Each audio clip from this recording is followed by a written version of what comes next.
বিসমিল্লাহির রহমানির রহিম। আসসালামু আলাইকুম। কেমন আছেন আমার প্রিয় বন্ধুরা? আশা করি যে যেখানে যে অবস্থায় থাকুন না কেন অনেক অনেক ভালো আছেন, সুস্থ আছেন, নিরাপদে আছেন।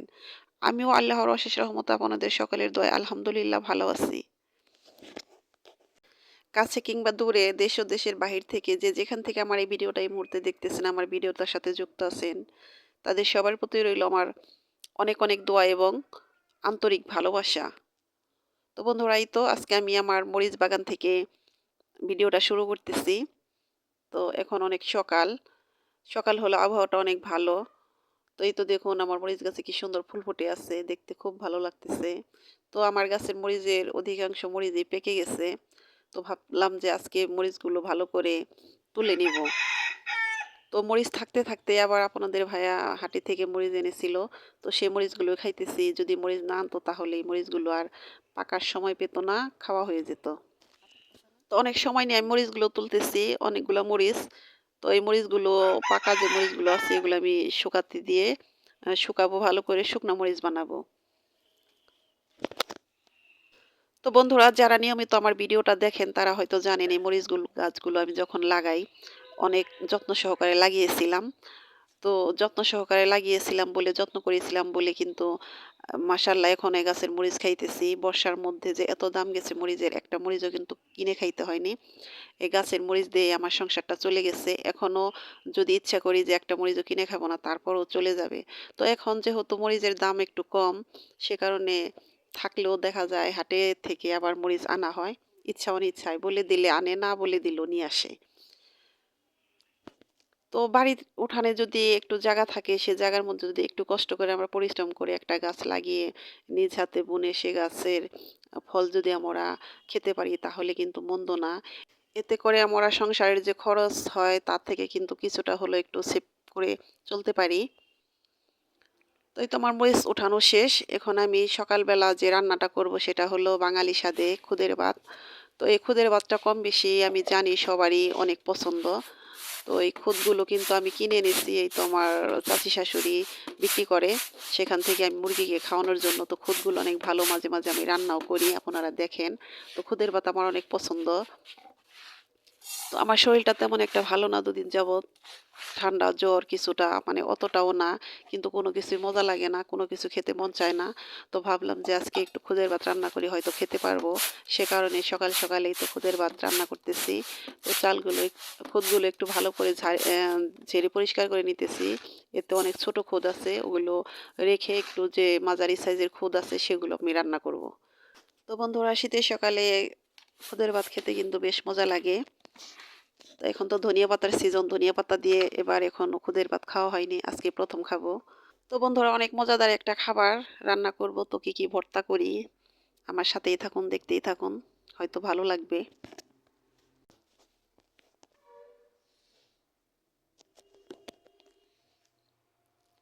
তো এই তো এখন আমি ভর্তা আগে রেডি করব। তো ভর্তার জন্যই তো কাঁচামরিচ, পেঁয়াজ, রসুন এগুলো আমি একত্রিত করে নিয়েছি বেছে। তার মধ্যে এই যে এখন কালো জিরাটা ভেজে নিব। তো কালো জিরা ভর্তা, বাদাম ভর্তা, তারপরে চিংড়ি ভর্তা আর হলো ধনিয়া ভর্তা, এই ৩ রকমের ভর্তা করব আজকে। তো আগে কাঠখোলায়, মানে তেল ছাড়া আমি এই কালো জিরাটাকে ভেজে নিতেছি। তারপরে এই তো বাদামটা ভাজবো। তেল ছাড়া যে জিনিসগুলো সেগুলো আগে ভাজবো, তারপরে তেলের জিনিস দিব। তো এরপরে এই যে কাঁচামরিচ, পেঁয়াজ আর হলো রসুন এগুলো একত্রিত করে ভেজে নেব। তারপরে এইগুলা একবারে পিষে তারপরে ভাগ ভাগ করে আমি সবগুলোর সাথে মিলিয়ে বাটবো। তো এই তো আমার ভাজা শেষ। এদিকে আমার ভাতটা বসিয়ে দিয়েছি আর এদিকে ভর্তাটা করতেছি। এদিকে ছেলের স্কুল আছে, একটু তাড়াহুড়া করতেছি। তো বন্ধুরা, খুদের ভাত কিন্তু কয়েকটা রকমের রান্না করা যায়, আমিও পারি সেটা। তো আমি একদম সাদা মাটাভাবে আজকে রান্না করব। তো আজকে খুদের ভাতে কিছুই না, শুধু লবণ দিয়ে ভাতটা রান্না করতেছি। এছাড়া কিন্তু খুদের ভাত অন্যভাবেও রান্না করা যায়, আমি সেভাবে যদি রান্না করি তখন সেটা আমি আপনাদের সাথে শেয়ার করব। তো এইভাবে খুদের ভাত রান্না করলে আমার দাদি শাশুড়ি খুব পছন্দ করে। তো আমার কাছে এরকমভাবে অতটা ভালো লাগে না, একটু ঝরঝরা করে রান্না করলে সেটা বেশি মজা লাগে। তো পাটায় পিষে ভর্তা কিন্তু বেশ মজা, আমার কাছে অনেক মজা লাগে। তাই তো আমার ভাতটা হয়ে গেছে, টকবগিয়ে ফুটতেছে, এখন একটু লবণ দিয়ে দিলাম। তো তো জানি না কোন প্রাণপ্রিয় বন্ধুরা এখনো আমার সাথেই আছেন, আমার ভিডিওটা দেখতেছেন। তো বন্ধুরা যদি ভিডিওটা দেখতে, দেখতে লাইক দিতে ভুলে যান, মনে করিয়ে দিলাম। একটা লাইক দিয়ে দেন। আপনাদের একটি লাইক কিন্তু আমার কাছে অনেক, অনেক মূল্যবান। আর আমার যে প্রাণপ্রিয় বন্ধুরা এই কাজটি করে দিয়েছেন তাদের জন্য রইল আমার মন থেকে অনেক, অনেক দোয়া ও অনেক, অনেক ধন্যবাদ। তো বন্ধুরা এই তো কথা বলতে, বলতে দেখুন আমার এই ভাত ভর্তা সব রেডি। এখন আমি বেড়ে দিচ্ছি গরম, গরম ভাত।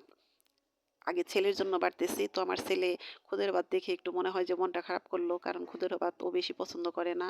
তো বললাম যে, "আজকের মতো খাও এখন। ভাত তো ঘরে রয়ে গেছে। ভাত তো আমার বেশি ভালো লাগে না। রান্না করেছি। আজকের মতো খাও।" তো ছেলে বলল যে, "আমি হাত দিয়ে খাবো না। আম্মু তুমি আমাকে খাইয়ে দাও।" পরে আমার ছেলেকে আমি নিজ হাতে খাইয়ে দিলাম। খুব মজা করে খেলো। তো নিজ হাতে খাইয়ে দিলাম বলেই খেলো। তাহলে হয়তো খেত না। তো ভর্তাটা দেখে আরেকটা ভর্তার কথা ভুলেই গেছিলাম। লাউ পাতার ভর্তা। লাউ পাতার ভর্তা কিন্তু খেতে বেশ মজা। তবে সবচেয়ে মজা লাগে হলো শুটকি ভর্তা। চাপা শুটকি ভর্তা দিয়ে খুদের ভাত খেতে আমার কাছে অনেক, অনেক মজা লাগে। কিন্তু আমাদের এখানে চাপা শুটকি পাওয়া যায় না। চাপা শুটকি আনতে হলে সেই টাঙ্গাইল শহর থেকে আনতে হয়। তো বন্ধুরা অনেক মজা করে এই খাবারটা খেলাম। ছেলেকে খাইয়ে দিলাম। তারপরে আমি আমার দাদি শাশুড়ি খাইতেছি। তো আমার দাদি শাশুড়ির এই খাবারটা অনেক পছন্দ। তো এই খুদের ভাত কম বেশি আমি জানি সব বন্ধুদেরই পছন্দ। তো সবসময় একঘেয়েমি খাবার শুধু মাছ, ভাত, মাংস এগুলা খেতে কিন্তু ভালো লাগে না। মাঝে, মাঝে এটা সেটা খেলে কিন্তু ভালো লাগে। তো যদিও মোরা মাছে ভাতে বাঙালি তারপরেও কিন্তু সবসময় ভাত খেতে ভালো লাগে না। একবেলা রুটি বা চাপড়ি, খিচুড়ি এগুলো খেলে কিন্তু ভাতটা বেশি মজা লাগে। আর ৩ বেলা ভাত খেলে কিন্তু আসলেই ভালো লাগে না। তো এই তো বন্ধুরা দেখুন এখানে আছে কিছু মেথি, কালো জিরা আর হলো আমলকি। তো এখান থেকে এগুলো দিয়ে আমি কিছু চুলের তেল বানাবো। তো ভাববেন না যে আবার সবগুলো দিয়ে বুঝি বানাবো না। এতগুলো দিয়ে বানাবো না, এগুলো কিছু রেখে দেবো। তো কালো জিরা, মেথি এগুলো সবসময় লাগে। পাঁচফোড়ন করতে লাগে, কিছু আচার বানাতে লাগে। তো সামনে আমের সিজন আসতেছে, লাগবে তখন। তো এই তো সকালবেলা খাওয়া দাওয়ার পর তারপরে চলে এসেছি আমি এপাশে। এই তো আমার লেবু গাছের যত্ন নিতে। তো কালকে বলেছিলাম যে আমার লেবু গাছের একটু যত্ন নিতে হবে। তো সেজন্যই যে এসেছি এগুলো লেবু পাতা ঝাড়ু দিয়ে পরিষ্কার করে নিতেছি। তো সামনে রমজান মাস আসতেছে, এখন লেবুরও দরকার হইতেছে। আবার এই তো দেখুন অ্যালোভেরা গাছ, এখানে কিন্তু অ্যালোভেরা গাছ আছে মনে হয় ৪ টা না ৩ টা। তো এখানে অ্যালোভেরা গাছ ছিল প্রায় ১৫-২০ টার মতো আমার গাছ ছিল। যে রমজান মাসে প্রতিটা দিনই এই অ্যালোভেরার শরবত দিয়ে ইফতার করতাম। কিন্তু এবার আর সেরকম করা যাবে না, কারণ এবার গাছ নষ্ট হয়ে গেছে, গাছের যত্ন নেওয়া হয়নি। তো অনেক সাবধানে আমি এই পাতাগুলো ঝাড়ু দিতেছি। উপরে গাছ আছে। তো লেবু কাটা কিন্তু অনেক মারাত্মক। এটা যদি একবার বিঁধে যায় তাহলে কিন্তু ব্যথা করে অনেক। তো লেবু গাছের সাইডে ওখানে আছে কিছু বিলাতি সজ গাছ, তারপরে আছে আদা গাছ। তো আমি কিছুদিন যাবত কিন্তু আদা কিনে খাইতেছি না। আমার উঠানে ওখানে যে লাগানো আছে সে আদাগুলো উঠিয়ে আমি খাইতেছি। তো দেশি আদা খেতে কিন্তু বেশি মজা। অ হাটে বাজারে কিন্তু এই দেশি আদা অতটা পাওয়া যায় না।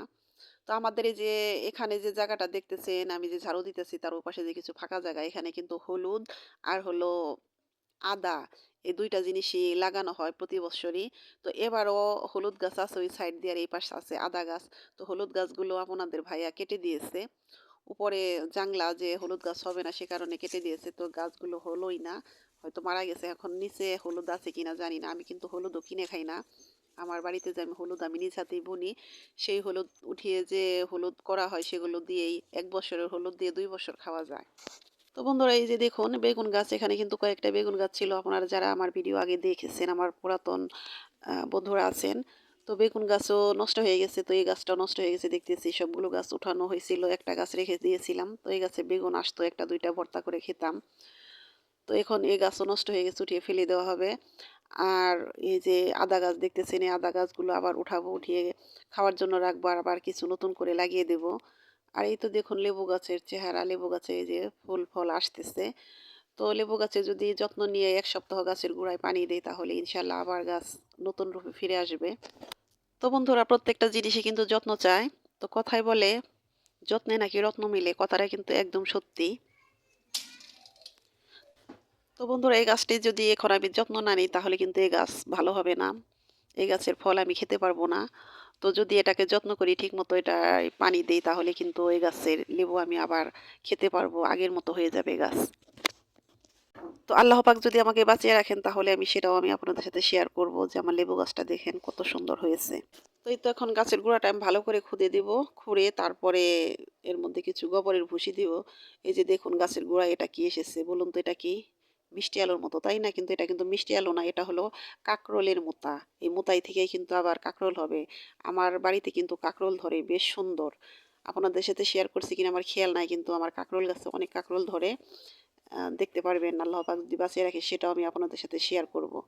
তো এই তো আমি গোবরের ভুসিগুলো দিয়ে উপর দিয়ে কিছু মাটি দিয়ে ঢেকে দেব, যাতে এই গাছের গোড়াতে এক মগ পরিমাণ পানি মানে দেওয়া যায়, সে পরিমাণে আমি গর্ত করে নিয়েছি।